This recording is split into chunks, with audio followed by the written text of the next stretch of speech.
You have heard the words Agápē, Tetelestai, Logos, Rema, Pistis, and the likes.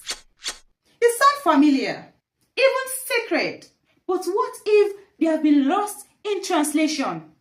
What if the Greek behind your Bible hold keys that you have never turned, meanings that you have never seen, and messages that you have never fully heard? What if Greek is not just for scholars, but for you?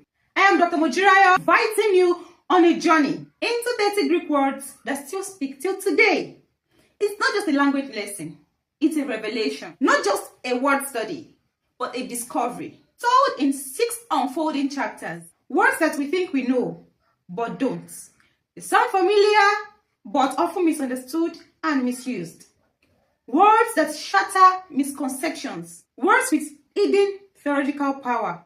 Words that unlock the heart of the gospel. Words that expand your vocabulary. And the 5 power words. Every word is a doorway to clarity, to reawakening, to healing, to awe. If you have ever longed to go deeper into the scripture, not just for what it says, but for what it meant to the people who first heard it, then this series is for you. 30 days, 30 words, and possibly a lifetime of revelation. Kindly subscribe and share with someone who is hungry for more. And don't miss day 1, where we start with a word that changed everything. It's time to go deeper.